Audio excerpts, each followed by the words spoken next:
Hello everyone, welcome to my YouTube channel. आज की video में हम करेंगे जनसंख्या नगरीकरण, पॉपुलेशन एंड अर्बनाइजेशन। और ये आपकी जो जनसंख्या जनगणना है वो है 2022 के अकॉर्डिंग एनसीईआरटी सार संग्रह, और रिलेट करेंगे उत्तराखंड को। तो कैसे आपको याद करना है चीज़ों को, इससे आपको एनालिसिस हो जाएगा। चलिएगा स्टार्ट करते हैं। पॉइंट मैं बताऊंगी और उत्तराखंड को रिलेट करते हुए चीज़ों को आप पढ़ेंगे। एक बार वीडियो को लाइक एंड शेयर ज़रूर कीजिएगा। एनसीईआरटी सार संग्रह इंपॉर्टेंट टॉपिक आप लोगों को कराऊंगी। जैसे कि यहाँ पर है कि भारतीय संविधान की 7वीं अनुसूची में और अनुच्छेद 226 के अंतर्गत किसका उल्लेख है? जनगणना। जनगणना किस सूची का विषय है? 7वीं अनुसूची के अंतर्गत। और अनुच्छेद 246 के अंतर्गत जो जनगणना है वो संघ सूची का विषय है। किसका विषय है? संघ सूची का विषय है। जनगणना 2011 के अनुसार भारत की जो कुल जनसंख्या है वो कितनी है? 121 करोड़ है। क्लियर हुआ? और स्वतंत्रता के पश्चात भारत में कुल कितनी जनगणनाएं हुई हैं? स्वतंत्रता के बाद 7 जनगणनाएं हुई हैं। विश्व की कुल जनसंख्या में भारत का प्रतिशत, भारत का प्रतिशत है 17.5%। कितना है? 17.5% हमारा भारत की जनसंख्या विश्व की कुल जनसंख्या का भारत में निवास करती है। क्लियर हुआ? भारत की कुल जनसंख्या का 0.83% क्या करती है? हमारे उत्तराखंड में निवास करती है। ठीक है, कितना भाई? भारत की कुल जनसंख्या का 0.83%। ठीक है, ये आपको यहाँ पर याद रखना है। आगे यहाँ पर क्या उत्तराखंड का पता चल गया आपको, भारत का पता चल गया है। आगे देखो भाई, भारत में जो पहली जनगणना होती है वो होती है 1872 में। आपसे क्वेश्चन ये पूछा जाता है किसके कार्यकाल में? लॉर्ड मेयो के कार्यकाल में हुई। और वर्ष 2011 में भारत की 15वीं जनगणना संपन्न हुई है। 2011 में 15वीं हुई, पहली बार 1872 लॉर्ड मेयो के टाइम पर हुई और 2021 में होनी थी, तो ये आपकी डिले चल रही थी सितंबर तक। अभी जो है अब होनी है आपकी 16वीं जनगणना। 2021 में 16वीं जनगणना होती है। देखो भाई, शुरुआत तो होती है 1872 में, लेकिन जो दशकीय जनगणना आपसे पूछेगा कि दशकीय जनगणना की शुरुआत कब से हुई है भारत में, तो दशकीय जनसंख्या की जो शुरुआत हुई है वो लॉर्ड रिपन के काल में हुई, 1881 में हुई। ठीक है ना? तो दोनों चीज़ों को आपने क्या करना है? ध्यान रखना है। और 2011 की जनगणना का जो यहाँ पर पूछेगा, ये 7वीं जनगणना थी। ठीक है, स्वतंत्र भारत की 7वीं जनगणना थी और इसका जो उद्देश्य था वो क्या था? हमारी जनगणना हमारा भविष्य था। 1881 में जनगणना आयुक्त मिस्टर डब्ल्यू प्लॉन्ड था, जबकि 2011 की जनगणना के समय महापंजीयक कौन थे? डॉक्टर सी चंद्रमौली थे। ठीक है भाई, 16वीं जनगणना जो कि 2021 में होनी है, भारत की पहली डिजिटल जनगणना है जिसकी थीम है जन भागीदारी से जन कल्याण। और आपसे पूछ सकता है कि पहली डिजिटल जनगणना कौन सी है? 2021 की। कौन से नंबर की? 16वीं जनगणना। इसकी जो थीम है वो क्या है? जन भागीदारी से जन कल्याण। भारत में जनसंख्या का महाविभाजक वर्ष किसे कहा जाता है? 1921 को कहते हैं। ठीक, आगे देखो यहाँ पर जनगणना 2011 के अनुसार भारत का कुल जनसंख्या घनत्व। बेटा भारत का कुल जनसंख्या घनत्व पूछेगा तो 382 वर्ग किलोमीटर है। क्या है? 382 वर्ग किलोमीटर है। और वहीं आपसे पूछेगा कि उत्तराखंड का जनघनत्व 2011 की जनगणना के अनुसार, तो ये है 382 है। सॉरी, 382 तो क्या है? ये भारत का है और उत्तराखंड का 189 प्रति वर्ग किलोमीटर है। क्या है? पहले 2001 में ये था 159 उत्तराखंड का, लेकिन 30 बढ़कर के 189 हो गई है। वर्तमान में 2011 की जनगणना के अनुसार 189 प्रति व्यक्ति वर्ग किलोमीटर क्या है? यहाँ की जनसंख्या घनत्व है। क्लियर है। जनघनत्व की दृष्टि से उत्तराखंड का देश में 25वां स्थान है और सर्वाधिक जनघनत्व हमारे हरिद्वार का है, फिर उधम सिंह नगर का है, फिर देहरादून का है और फिर नैनीताल का। सबसे कम जनघनत्व कहाँ का है? उत्तरकाशी का। उत्तरकाशी के बाद चमोली, चमोली के बाद पिथौरागढ़ और पिथौरागढ़ के बाद बागेश्वर का है। तो सर्वाधिक है हरिद्वार में, सबसे कम है आपकी कहाँ पर? सबसे कम जो माइनस में वृद्धि हुई है वो जल्दी से बताओ कहाँ हुई है? तो यहाँ पर आपको ध्यान रखना है। आगे देखो भाई, जनगणना 2011 के अनुसार किस राज्य का जनघनत्व सर्वाधिक है? तो बिहार का सबसे ज्यादा है और सबसे कम जन घनत्व जो है वो किसका है? अरुणाचल प्रदेश का है। आगे देखो, जनगणना 2011 के अनुसार भारत की दशकीय वृद्धि दर कितनी है? तो भारत की जो दशकीय वृद्धि दर है वो है 17.64%। कितनी है? 17.64%। कहीं कहीं पर आपको 17.70 भी नजर आएगा, वो फिर आपको ऑप्शन के अकॉर्डिंग, लेकिन एग्जैक्ट जो है वो 17.64 है। ठीक है ना। अब मैं कहूँ कि उत्तराखंड की जो जनसंख्या का दशकीय वृद्धि है वो कितनी है? तो 2001 से 11 में 11 के बीच उत्तराखंड राज्य की जनसंख्या वृद्धि दर है 18.81%, जबकि 1991 और 2001 के बीच में रही थी 20.41%। और उत्तराखंड में सर्वाधिक दशकीय वृद्धि दर कब रही है? तो 1971 से 81 के बीच में रही थी, जो लगभग 27 था। ठीक है भाई, तो आपको याद रखना है। और दशकीय वृद्धि दर के मामले में उत्तराखंड का स्थान 18वां है। सबसे ज्यादा सर्वाधिक जनसंख्या वृद्धि दर उधम सिंह नगर, देहरादून, हरिद्वार है और सबसे कम पौड़ी माइनस में है, अल्मोड़ा और फिर टिहरी में है। ठीक है, तो ये आपको हो गया। आगे यहाँ पर क्या पूछ रहा है? जनगणना 2011 के अनुसार भारत में पुरुषों की कुल जनसंख्या कितनी है? तो 62.32 करोड़ है और वहीं महिलाओं का पूछेगा तो 58.75 करोड़ है। और मैं यहाँ पर उत्तराखंड की महिला पुरुषों की बात करूँ तो पुरुषों का है आपका कितना?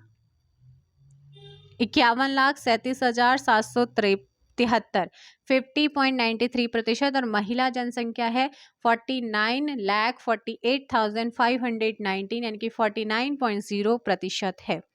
आगे है जनगणना 2011 के अनुसार सबसे अधिक आबादी वाला राज्य हमारा कौन सा है? सबसे ज्यादा जनसंख्या वाला राज्य हमारा कौन सा है? उत्तर प्रदेश। ठीक है भाई, ये आप लोगों को याद रखना। सर्वाधिक जनसंख्या हरिद्वार में, फिर देहरादून में, फिर उधम सिंह नगर, फिर नैनीताल, फिर पौड़ी। अगर हम अपने उत्तराखंड की बात करें, सर्वाधिक जनसंख्या वाला जनपद हरिद्वार, देहरादून, उधम सिंह नगर, नैनीताल, पौड़ी। सबसे कम रुद्रप्रयाग, चंपावत, बागेश्वर, उत्तरकाशी और चमोली। जनगणना 2011 के अनुसार न्यूनतम जनसंख्या वाला राज्य हमारा कौन सा है? सिक्किम। सिक्किम है। और जनगणना 2011 के अनुसार सर्वाधिक जनसंख्या वाला यूनियन टेरिटरी। अब देखो 2011 में जब हुआ था ना, तब लक्षद्वीप तब लद्दाख और जम्मू कश्मीर नहीं बना था, तो वो अपडेट होगा जब आपकी 2021 की जनगणना आ जाएगी। तो फिलहाल 1.6 करोड़ आपका दिल्ली है। भारत में 3 सर्वाधिक नगरीकृत राज्यों का अवरोही क्रम। तो 3 का अगर बात करें, गोवा का 62.1, मिजोरम का 52 और तमिलनाडु का 48 नगरीकृत के मामले में। ठीक है ना। तो नगरीकृत के मामले में आपको ध्यान रखना था ये। सर्वाधिक देखो भाई 2011 के अनुसार 69.77% जनसंख्या ग्रामीण है उत्तराखंड में, जबकि 30.23% जनसंख्या क्या है? नगरी। और नगरीकरण की दृष्टि से उत्तराखंड का 20वां स्थान है।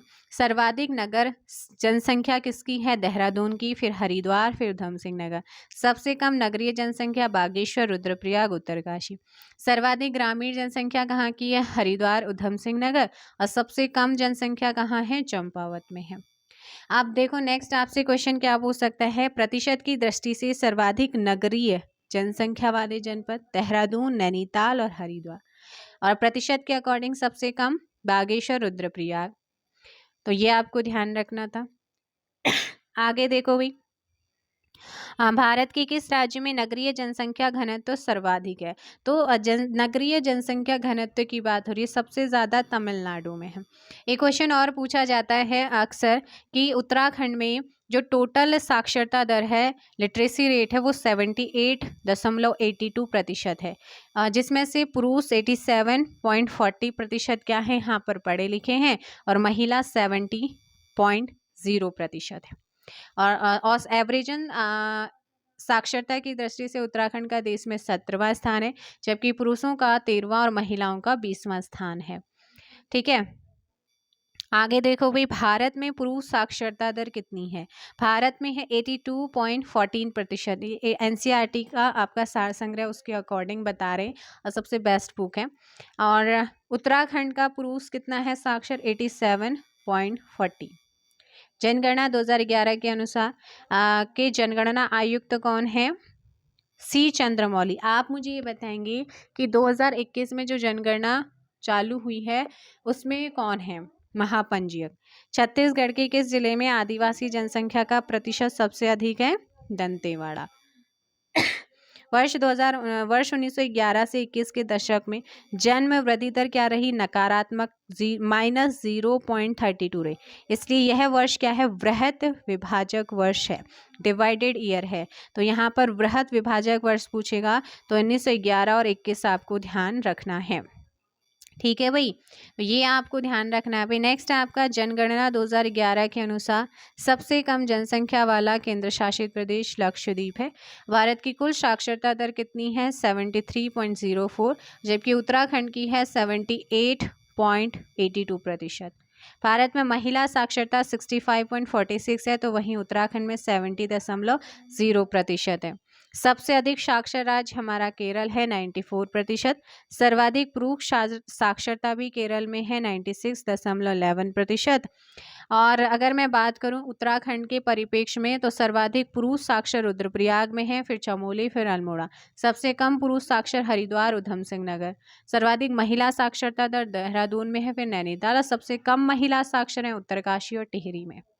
ठीक है, सर्वाधिक पुरुष साक्षरता दर वाला राज्य हमारा केरल है। महिला साक्षरता दर किस राज्य में सर्वाधिक है? केरल।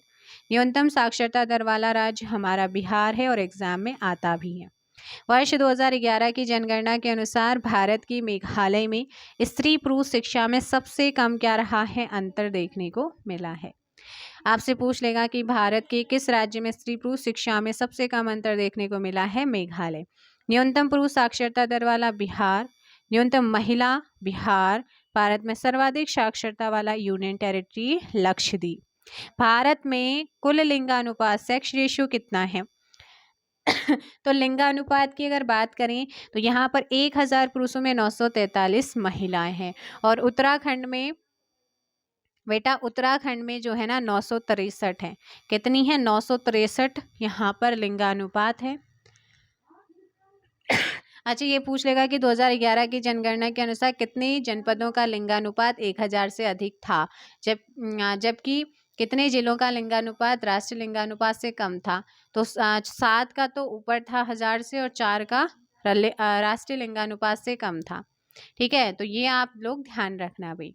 ठीक है, आगे यहाँ पर क्या पूछ रहा है? न्यूनतम लिंगानुपात वाला राज्य हरियाणा है। न्यूनतम लिंगानुपात सर्वाधिक केरल का है ना। और जनगणना 2011 के अनुसार भारत में 0 से 6 वर्ष के बच्चों का लिंगानुपात है 919। 1000 में 919 आपकी बच्चियां हैं। ठीक है, और अगर उत्तराखंड की जनगणना के अनुसार शिशु लिंगानुपात की बात करें तो वो 890 है। कितना है? 890 है। शिशु लिंगानुपात वाला जो जिला है सबसे ज़्यादा वो है आपका 922 अल्मोड़ा। सबसे कम है पिथौरागढ़ में। लिंगानुपात की दृष्टि से उत्तराखंड का देश में 13वां स्थान है। तो वही ये आप लोगों की जनगणना फाइनली कंप्लीट हो गई है। और आगे देखते हैं, यहाँ पर राज्यों का देख लीजिएगा आप लोग। PDF आपको मिल जाएगी टेलीग्राम में। तो ये आपका सबसे ज़्यादा जनसंख्या कहाँ की है उनका प्रतिशत दे रखा है। तो 4 स्टेट आपको याद रखना है सबसे ज़्यादा: Uttar Pradesh, Maharashtra, Bihar, West Bengal. UP, Maharashtra, Bihar, West Bengal की जनसंख्या सबसे ज़्यादा है। टॉप 4 हो जाएगा। है भाई। तो ये आप लोग यहाँ पर क्या करेंगे, इसे पूरा का पूरा देख लेंगे। इसमें कुल जनसंख्या, दशकीय वृद्धि, जनघनत्व, लिंगानुपात, साक्षरता दर, आपको सब कुछ नजर आएगा। तो यहाँ पर आप देख लेंगे सबसे ज़्यादा जनसंख्या कहाँ की है, सबसे कम कहाँ की है, सबसे ज़्यादा दशकीय वृद्धि कहाँ है, जनघनत्व कहाँ का है, लिंगानुपात कितना है, साक्षरता दर कितनी रही। और लास्ट में जाके अगर आप देखेंगे ओवरऑल इंडिया का तो 121 करोड़ तो जनसंख्या है, 17.64 निवास करती है। 382 क्या है यहाँ पर, 382 जल्दी बताओ क्या था 382, जनघनत्व 943, लिंगानुपात और 73.0 आपका क्या है यहाँ पर साक्षरता रेट है। तो उत्तर प्रदेश की जनसंख्या सर्वाधिक, जबकि सिक्किम की जो जनसंख्या है वो सबसे कम है। सिक्किम की क्या है बच्चे, सबसे कम जनसंख्या है। तो ये आप लोग यहाँ पर देख लेंगे। और ये कंप्लीट हो गया है उत्तराखंड की जनगणना भी मैंने आप लोगों को रिवाइज कराई है, और भारत की जनगणना से जो क्वेश्चन आपके एग्जाम में पूछे जाते हैं वो आप लोगों को करा दी। तो ऐसे ही आपको मिलता रहेगा। सेशन कैसा लगा ज़रूर बताइएगा, वीडियो को ज़रूर शेयर करें और ज़रूर देखें, जो कि इम्पोर्टेंट टॉपिक हैं वो आप लोगों को कराए जा रहे हैं। Thank you so much.